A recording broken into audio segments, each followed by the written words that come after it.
What's up mga Kawili Boy? Share ko lang sa inyo magkano na nga ba ang salary or per hour ng isang skilled butcher dito sa amin sa Cargill River. Lalo na yung mga dumarating dito na mga skilled butchers courtesy of Magsaysay Global. Ganoon rin naman yung mga applicants dito or yung mga walk-in applicants na nakapasok dito. Magkano nga ba ang kanilang starting rate per hour? So yan ang ibabahagi ko ngayon sa video na ito, at kung paano kayo makapag-apply, anong agency ang applyan ninyo, at kung kailan magaganap ang employer's interview dyan sa Pilipinas. Kaya kung interesado kayong malaman kung magkano na nga ba ang kinikita ng isang skilled butcher dito sa amin sa Cargill River, panoorin ninyo ang video na to hanggang sa uli. Syempre kung bago ka pa lang sa aking channel, don't forget to subscribe and click mo notification bell para lagi kang updated sa mga bagong job opportunities, buhay OFW na aking na-upload. What's my name? Wildy boy. What's my name? Wildy boy. What's my name? Wildy boy. Let's go! What's up mga kababayan? Ako nga pala si Wildy na kagaya mo noon na nangarap. Pero dahil sa pagsusumikap, pakinaapot ang matagal lang hinahanap. Inilusan, di ko tinulugan. Ginawa ng paraan, ano man ninais na makuha. Kahit kalaki, panito hirap at luha. Pinagsumikap ako pa rin ang labis. Kaya mga ka-Wildy, be consistent, patient, laging positibo. Be inspired and motivated, at umiwas lang sa mga taong negatibo. Yan ang tinatago ko sekreto para mga plano sa huli pagtagumpayan. At palagi ka tumutok sa aking challenge na sa ganong kaalam ang kakayahan madagdagan. Yan! Kumusta mga Kawili Boy? Isang pinagpalang araw sa inyo lahat din sa Pilipinas, and sa lahat ng mga kababayan kong OFW, mabuhay po Magkano kayo nga ba lahat. talaga ang sahod ngayon ng skilled butcher sa Cargill River from the Philippines at sa mga walk-in applicants? So, ito yung salary ngayon, $25 per hour.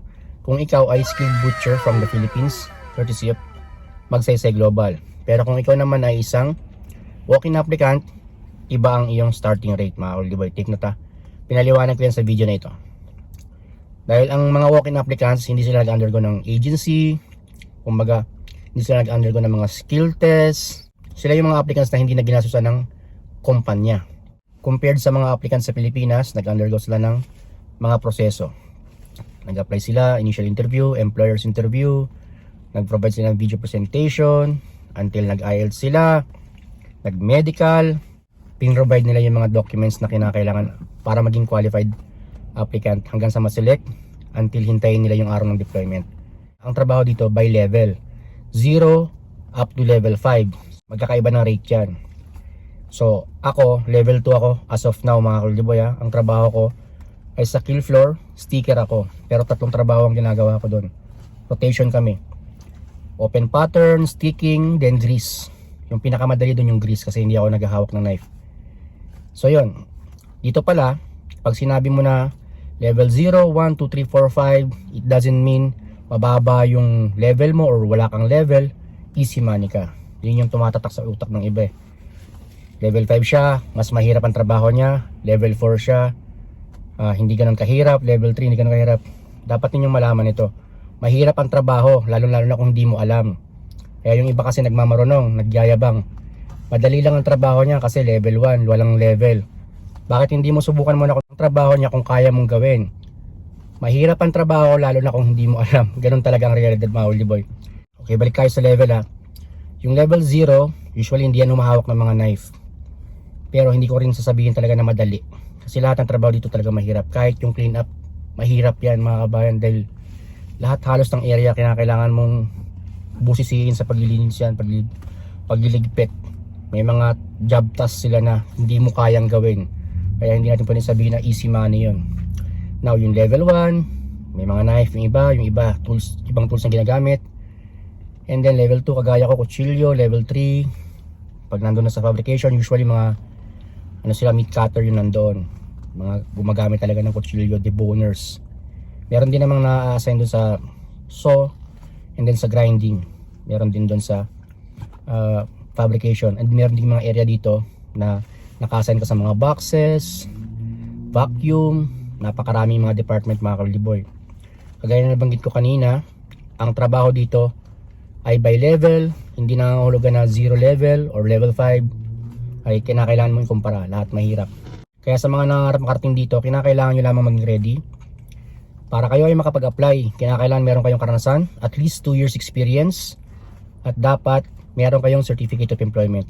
Mapa-wet market ka galing, supermarket, meat shop, sa hotel, sa restaurant, cruise ship ba, ex-abroad ka, na butcher, pwede mong magamit yan as long as may COE.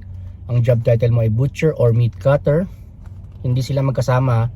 It's either butcher ang job title mo or meat cutter ang job title mo, or maaari rin namang ang job title mo ay slaughterman as long as ang skill mo ay pasok sa industry dito sa amin. Kumbaga meat plant kasi ito papasukan mo So yun, I hope na unawaan ninyo ha. Ngayon, balik tayo dun sa sahod. $25 per hour sa mga dumarating dito from the Philippines. As of 2024, magkano na ba yan sa pera natin? So, kung kukwentahin natin, ito yung halaga niyan.